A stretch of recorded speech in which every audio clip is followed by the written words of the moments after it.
नमस्कार मित्रों, स्वागत है आप सभी का। आज हम बात करेंगे वृश्चिक राशि का अगस्त महीने का राशिफल। जानेंगे यह महीना आप लोगों के लिए कैसा रहने वाला है। मित्रों, इस वीडियो में हम बात करेंगे जॉब, बिजनेस, परिवार, हेल्थ, पैसा, आपके रिलेशनशिप, ट्रैवलिंग आदि की। और इससे आपको यह भी मालूम पड़ेगा कि किन बातों का आपने ध्यान रखना है, कौन सी आपके लिए प्रिकॉशंस हैं। अगर आप हमारे चैनल के ऊपर पहली बार आए हैं तो कृपया हमारे चैनल को सब्सक्राइब, लाइक और शेयर करना मत भूलिएगा। चैनल के ऊपर और भी कई अच्छी वीडियोस हैं जो आपका अच्छा मार्गदर्शन करेंगी, उनको भी आप अवश्य देखिएगा। आगे बढ़ने से पहले हम देखते हैं कि गोचर ग्रहों की स्थिति क्या है, वह कैसा प्रभाव डालते हैं। और साथ ही यह भी कहना चाहूँगा कि आपके वर्षफल का, आपके बर्थ चार्ट का, आपके ग्रहों की दशा अंतर्दशा का भी प्रभाव जो है व्यक्ति के ऊपर पड़ता है। वृश्चिक राशि के जो स्वामी है वह मंगल है, वह सप्तम भाव में गुरु के साथ विद्यमान है। सप्तम भाव जो है मित्रों, वह बिजनेस और पार्टनर से संबंधित है। संतान और जो विद्या का भाव है वहां पे राहु महाराज हैं। सुख के स्थान में शनि महाराज हैं और कर्म भाव में वह सप्तम दृष्टि के अनुसार शुक्र और बुध को देख रहे हैं, जो कर्म भाव में विराजित हैं और जो अपना विशेष प्रभाव आपके काम के ऊपर डालने वाले हैं। भाग्य स्थान में सूर्य महाराज जो हैं 16 तारीख तक रहेंगे। चंद्रमा जो है वह 1 तारीख को मिथुन राशि में रहेंगे, जो अष्टम भाव में रहेंगी। उसके बाद वह संपूर्ण राशियों का भ्रमण कर लेंगे। आय के स्थान में केतु महाराज यहाँ पे विद्यमान हैं। तो यह तो थी मित्रों गोचर ग्रहों की स्थिति। अब हम देखते हैं कि इनका प्रभाव आपकी जॉब और बिजनेस के ऊपर क्या पड़ने वाला है। देखिए, कर्म भाव में शनि की दृष्टि है सप्तम, और कर्म भाव में शुक्र और बुध की स्थिति जो है काफी अच्छी है, काफी मजबूत है। उसी तरह से गुरु और मंगल भी सप्तम भाव में विराजमान होकर के आपके बिजनेस को प्रभावित करने वाले हैं। यहाँ पर जो व्यक्ति जॉब से जुड़े हुए हैं या फिर बिजनेस से जुड़े हुए हैं, उनको मैं यह कहना चाहूंगा कि भाई जो प्राइवेट जॉब वाले व्यक्ति हैं, जो सेमी गवर्नमेंट वाले हैं, चाहे वो गवर्नमेंट सेक्टर से जुड़े हुए हैं, उनके लिए लाभ के योग अच्छे हैं। उनकी स्थिति जो है काफ़ी हद तक इस महीने अच्छी रहने वाली है। सीनियर्स जूनियर्स सभी का आपको साथ मिलेगा और यह जो महीना है आपको पुश करने वाला है। नई अपॉर्चुनिटीज़ आप लोगों के लिए आएंगी और आपको उनको ग्रैब करना चाहिए। आप अपनी बुद्धि, अपनी चतुरता के साथ सारे कामों को कर सकते हैं। अगर आपका काम कोई पिछड़ा रह गया था, आप उसको कंप्लीट नहीं कर पाए हैं, तो यह महीना उस काम को पूर्ण करने के लिए उपयुक्त है और आपका प्रभाव भी पड़ेगा। आपकी वाणी में चतुरता आएगी। अगर आपके मित्र जो हैं अच्छे हैं, आप अच्छी संगति में बैठते हैं, तो आपका प्रभाव भी उनके ऊपर पड़ेगा। आप बड़ी चालाकी से अपने कार्य को कर सकते हैं। अपनी बुद्धि को भ्रमित होने से आपने बचाना है, क्योंकि पंचम भाव में राहु की जो स्थिति है वह कई बार बुद्धि को भ्रमित करती है, क्योंकि वह ज्ञान का, संतान का भाव है, जहाँ से हमें विद्या मिलती है। तो व्यक्ति के पास विद्या पूरी होने के बावजूद भी वह डेल्यूजन्स और भ्रम में पड़ा रहता है। तो कई बार राहु ऐसा कार्य कर देते हैं, मगर फिर भी कुल मिलाकर के स्थिति जो है जॉब वालों के लिए अच्छी रहने वाली है। अपनी बुद्धि का आपने सदुपयोग करना है। बिजनेस वालों के लिए सप्तम भाव में गुरु और मंगल की स्थिति काफी अच्छी है। आपका प्रभाव रहेगा। जो आपके पार्टनर्स हैं उनके ऊपर भी आपका वर्चस्व जो है बढ़ा चढ़ा रहेगा। आपने अपनी वाणी के ऊपर थोड़ा सा नियंत्रण रखना है, कटु वाणी नहीं होनी चाहिए। अगर आपके जो पार्टनर्स हैं आपके अधीन काम करते हैं, कई बार होता है कि पार्टनर जो हमारे होते हैं वह हमें पूछ के ही काम करते हैं, क्योंकि कई बार उनका जो परसेंटेज होती है वह कम होती है। मगर इसका मतलब यह नहीं है कि आप उनके ऊपर रौब डालें, उनको दबाने की कोशिश करें। तो आज तो आप दबा लोगे, कल को आपको नुकसान होगा।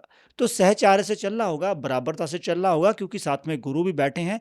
मंगल दबाने की कोशिश करेगा, मगर गुरु क्या कहते हैं कि सबके साथ सद्भाव से चलो। तो इस बात का आपने ध्यान रखना है, ध्यान से अपने कार्य को करना है। बिजनेस में कोई भी मतलब कि अगर हम कह दें कि नुकसान की कोई आशंका नहीं है जब तक आप कोई गलती नहीं करते। कर्म भाव में भी शुक्र और बुध की स्थिति काफ़ी मजबूत है, शनि महाराज देख रहे हैं। तो सुख भाव में शनि की स्थिति जो है आपके सुख को बढ़ाने वाली है, वह अपनी ही राशि में विद्यमान है। और उसके साथ ही यहाँ पे गुरु की 5वीं दृष्टि केतु को देख रही है, जो आय का स्थान है। गुरु की 7वीं दृष्टि यहाँ पे है, जो लग्न भाव है। गुरु की 9वीं दृष्टि 7, 8 और 9 पराक्रम स्थान के ऊपर भी पड़ रही है। तो गुरु भी आपको बेनिफिट दे रहे हैं। तो सात्विक आचरण रखिएगा, बेनिफिट ही बेनिफिट मिलेगा। नेक्स्ट हम बात करते हैं मनी मैटर्स की। मनी के संबंध में मैं यह कहूँगा, जो धन स्थान के स्वामी हैं वह सप्तम भाव में विराजमान है गुरु महाराज। और साथ में गुरु की 5वीं दृष्टि आय के स्थान के ऊपर पड़ रही है।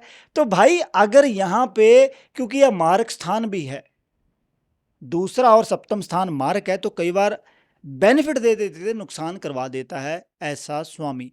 तो उससे बचने के लिए अब मैंने आपको पहले ही बता दिया कि भाई सात्विक आचरण करना है, बड़े बुजुर्गों का सम्मान करना है, बड़े बुजुर्गों के अनुसार अपने कार्य को करना है। कोई आपके सीनियर व्यक्ति कोई आपको सलाह देते हैं तो उसको आपको मानना चाहिए।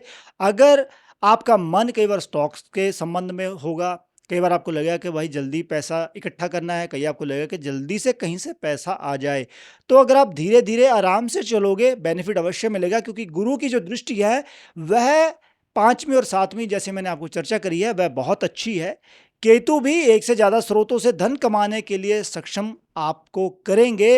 राहु भी स्टॉक्स में आपको बेनिफिट दे सकते हैं, पंचम भाव में विराजमान है। और उसके साथ ही मैं आपको यह भी कहना चाहूंगा कि पैसे को आप जोड़ सकते हो, मगर अगर गलत मित्रों का साथ रहा तो पैसे की हानि थोड़ी सी आपकी हो सकती है। इसलिए इस बात का आपने ध्यान रखना है और ध्यान से आपको अपने पैसे को यूटिलाइज करना है, पैसे को खर्चना है।